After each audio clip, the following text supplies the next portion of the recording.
अशी खमंग रेसिपी बनवली आणि सगळ्यांना दिली तर सगळे ना अगदी कौतुक करतील इतकी छान तोंडाला चव आणणारी ही रेसिपी. नमस्कार मंडळी, welcome back to my channel. मी शिवानी तुम्हा सर्वांचं माझ्या यूट्यूब चॅनलवर अगदी मनापासून स्वागत करते. आज आपण ना ज्वारीच्या पिठाची भाकरी न करता चहासोबत काहीतरी मस्त चटपटीत खाता येईल, जे एकदा बनवलं आणि तुम्ही 8 ते 10 दिवस त्याचा आनंद घेऊ शकता, अशी छान रेसिपी बनवते. चला तर सुरुवात करूया. तर त्यासाठी इथं आता बघा मी 2 वाटी इतकं हे ज्वारीचं पीठ घेतलेलं आहे. 2 वाटी पिठासाठी मी पाव वाटी इतकं तांदळाचं पीठ घातलं, पाव चमचा हळद पावडर. आता 1 चमचा ओवा घ्यायचा, तो हातावर थोडासा घसकटून घ्यायचा, म्हणजे ओव्याचा जो काही फ्लेवर असतो ना तो छान असा आपल्या रेसिपीला लागतो. त्यानंतर 1 चमचा मी पांढरे तीळ घातले, 1 चमचा मी धणे पावडर घातली आणि 1 ते 1.5 चमचा मी काश्मीरी लाल तिखट, पाव चमचा इतकं हिंग पावडर आणि चवीनुसार मीठ घातले. आता हे सगळे जिन्नस बघा सुरुवातीला चांगलेसे मिक्स करून घेणार आहोत. मसाले आणि पीठ हे सगळं बघा चांगलं मिक्स झाले. आता एका छोट्या कढईमध्ये मी 4 छोटे चमचे इतकं तेल कडकडीत गरम करून घेतलं आणि हे तेलाचं कडकडीत मोहन आता आपण या पिठावरती घालतोय. यामुळं आपली रेसिपी ना अगदी छान खुसखुशीत बनायला मदत होते. तेल गरम असल्यामुळे मी चमच्यानं बघा हे सगळ्या पिठाला तेल चांगलं असं मिक्स करून घेतलं. संपूर्ण पिठाला तेल मिक्स झालं की गोळी करून बघायची, अगदी छान असा मुटका बनतोय, म्हणजे तेल अगदी परफेक्ट झालेलं आहे. आता ह्यामध्ये ज्या वाटीनं पीठ घेतलं त्याच वाटीनं मी 1 वाटी इतकं गरम पाणी घेतलं. ज्वारीचा पिठाला थोडासा वसवसलेपणा असतो, त्यामुळं गरम पाणी घालायचं, त्यामुळे छान असं बाइंडिंग येतं. पाणी पण बघा सगळं मिक्स केलं, झाकण ठेवून 10 मिनिटं ठेवायचं. त्यामुळं काय होतं, वाफ छान धरते आणि पिठाला चांगली उकड पण बसते. आता बघा छान 10 मिनिटं झाल्यानंतर हे सगळं पीठ मिक्स करून घेतलं आणि पाणी बघा हवं असेल किंवा लागेल असं पाणी घालून याचा एक चांगला असा घट्टसर असा गोळा मळून घ्यायचा.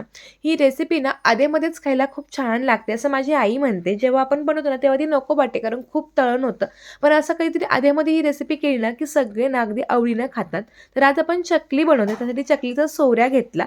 आता ह्यामध्ये मी चकलीची प्लेट पण घेतली आहे. तुम्हाला चकली कशी मोठी बारीक हवी त्यावरती घेऊ शकता. सोऱ्याला आतमधून छानपैकी तेल लावून घ्यायचं. तेल लावून झालं की गोळा आतमध्ये टाकून थोडंसं प्रेस करून घ्यायचं आणि साचा चांगला घट्टही लॉक करून घ्यायचा. आज आपण ना नेहमीपेक्षा थोडीशी वेगळी चकली बनवतोय. आता नेहमी चकली आपण गोल गरगरीत बनवतो, पण ती चकली ना बनवायला खूप वेळ लागतो. अशा वेळी ना लांब लांब अशा चकलीच्या छान स्टिक्स बनवून घ्यायच्या. चहासोबत ना अशा पद्धतीच्या स्टिक्स खायला खूप मस्त लागतं. बऱ्याचदा आपण बेकरीमध्ये किंवा स्वीट मार्टमध्ये बघतो की तुकडा चकली मिळते, पण ती कशी बनवायची, तर आपण अशाच पद्धतीने ही चकली बनवू शकतो. कोणतीही भाजणी नाही आहे, कोणतीही झंझट नाही आहे, तरी मात्र ही चकली ना खायला मस्त खुसखुशीत आणि खमंग लागते. खूप लांब स्टिक्स आहेत, त्यामुळे मी थोड्या छोट्या-छोट्या आकारामध्ये ह्या कट करून घेतल्या. त्यानंतर कढईमध्ये तेल छान कडकडीत तापवून घेतलं. तर गॅस अगदी मध्यम करायचा आणि त्यामध्ये ह्या चकली स्टिक्स सगळ्या सोडून घ्यायच्या.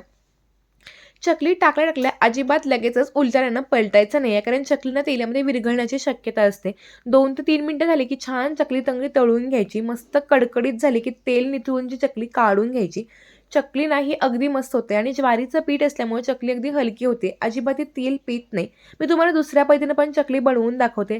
चकलीच्या सेपरेट स्टिक्स बनवण्यापेक्षा ना तेलामध्ये डायरेक्ट चकली तळल्या तरी देखील चालेल. लांब-लांब स्टिक्स करून घ्यायच्या, म्हणजे काय होतं, चकलीच्या स्टिक्स करून पुन्हा त्या कट करण्याची प्रोसेस थोडीशी कमी होते. तुम्हाला जी पद्धत सोपी वाटेल तुम्ही त्या पद्धतीने ही चकलीच्या स्टिक्स बनवू शकता किंवा तुम्हाला अगदी गोल गरगरीत हवे तुम्ही गोल गरगरीत पण चकल्या बनवू शकता. तर छान माझ्या सगळ्या चकल्या ज्या त्या छान अशा तळून तयार झालेल्या आहेत. रंग सुरेख आलेला आहे. टेस्ट पण अप्रतिम येते. कमी तेल पिते. त्याबरोबर खमंग खुसखुशीत लागते. अगदी झटकीपट बनवता येते. तुम्हाला आदल्या-मधल्या वेळेत कधीही खावीशी वाटेल तुम्ही नक्की खाऊ शकता, अशी ही चकली आहे. एक चकली तोडून बघूयात. चकली बघा मस्त तुटते. अगदी खुसखुशीत आपली चकली तयार झाली आणि अजिबात तेलही पीत नाही. अगदी मस्त अशी चकली आपली तयार झालेली आहे. तर आजची तुम्हाला ही ज्वारीच्या पिठापासून केलेली मस्त कुरकुरीत आणि खुसखुशीत तेल न पिणारी चकली कशी वाटली हे मला कमेंटद्वारे कळवायला विसरू नका. आणि आजचा व्हिडिओ आवडला असेल तर व्हिडिओला एक लाईक करून चॅनलला नक्की सबस्क्राईब करा. पुन्हा एकदा अशा छान आणि सोप्या रेसिपी भेटूयात. तोपर्यंत तुम्ही हा व्हिडिओ कोणत्या गावातून किंवा कोणत्या शहरातून बघताय हे मात्र मला कमेंट करून सांगायला विसरू नका. तोपर्यंत धन्यवाद.